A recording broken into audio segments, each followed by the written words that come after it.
everyone, I hope you guys doing well. Today I come here with you for a comparison video between my Birkin 25 and the row Margaux 10. The bottom basically is 10 inches and this one is 25 centimeters. People always call this Margaux one the alternative of the Birkin.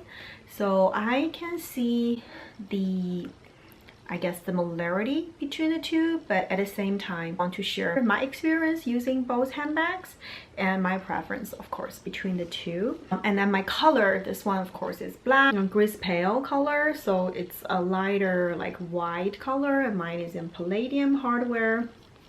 So definitely you need to be a little bit more careful with this color. I don't baby my handbag, so this one is holding up pretty well. I got this one in February this year.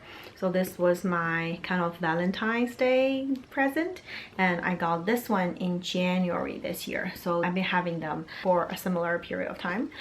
And without further ado, let's just dive in. Size-wise, I think they are very similar. As you can see from the back, would be probably easier to tell side by side exactly kind of the same length, and width wise the row Margaux will be a little wider. So that's one thing that I noticed is when you carry this bag, this stick out a lot more. So it actually comes with a shoulder strap, but I never use a shoulder strap. You could attach it. There's D-ring inside, so you could attach it, but I never use it. This is purely a handheld handbag for me. Either just hold it like this or at the crook of my arm.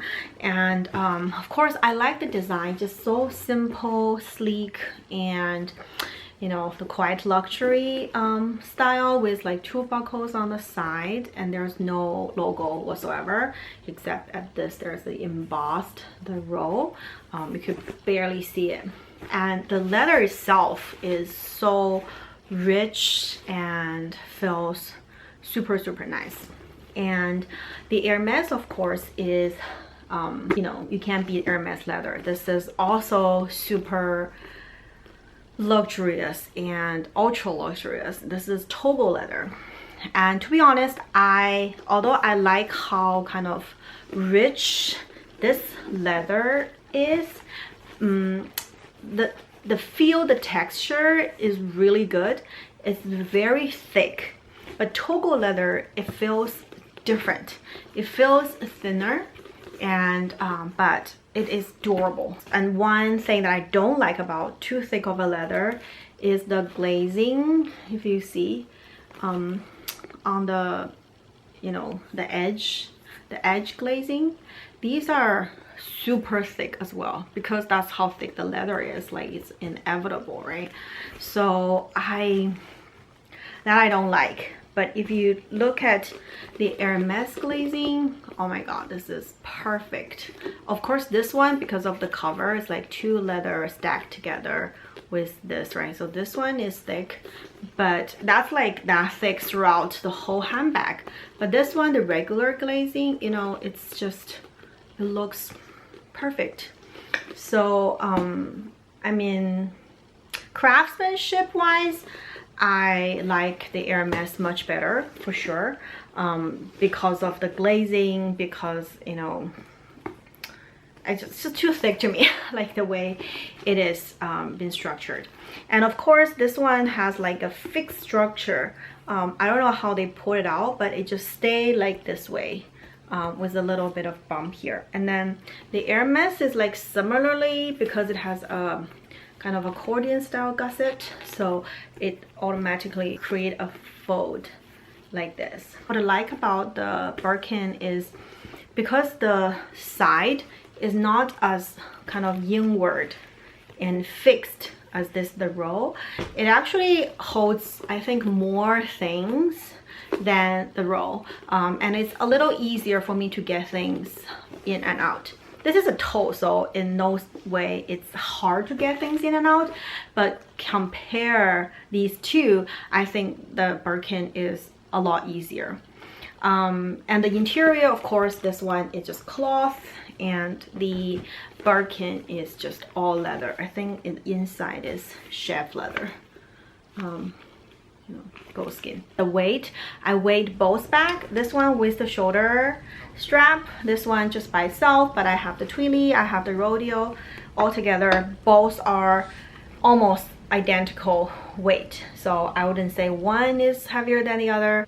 Just feel it by myself, they are the same as well. And the bottom, both have feet, so that's just perfect features I like. And they are both very stable if you put it on any surface.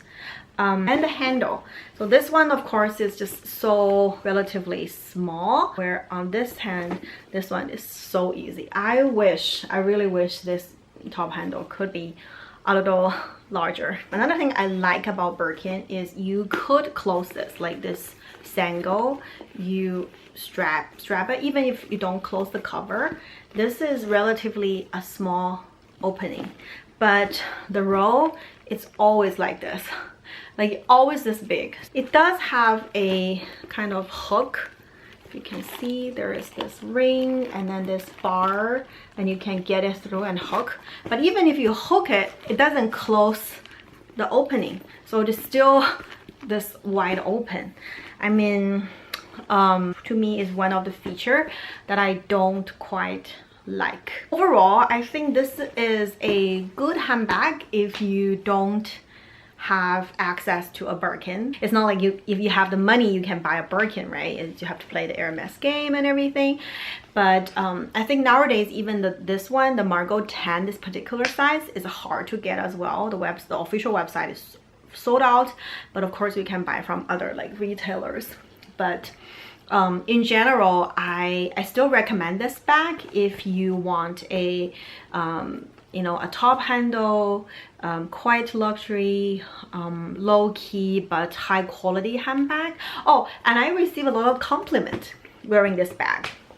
I think that's another thing you have to consider, like what do other people think of the bag, right, when you wear it. I receive a lot of compliment whenever I wear this. Well, Birkin wise, people know it's a Birkin, so you know, they usually don't comment on that expensive a handbag. But people do ask me, oh, where did you get this bag, what's the brand, it looks so chic. Good value for the money you pay. It's, I think when I purchased it, it was like 3,500. This now probably a few hundred more, but still relatively affordable price point, where of course the Birkin now is probably 11,000, just the bag itself, and plus you have to pay, you have to buy this pre-spending and everything. And if you purchase directly from secondhand market, it's very likely go over 20,000, right? So that's a question, right? Is it worth to spend that much money on a handbag? Now I have owned the Birkin, the Kelly, the Constance.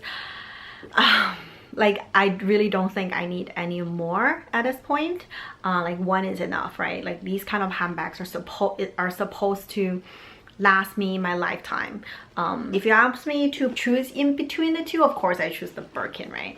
It's no brainer. But is this a good handbag? Yes. The issues that I mentioned that I didn't really like are the ones that you should consider if those are the things that bother you as well. So that's my quick comparison today. I hope you guys enjoyed today's video, and if you do, please don't forget to give me your thumbs up, and I will see you in my next one. Bye.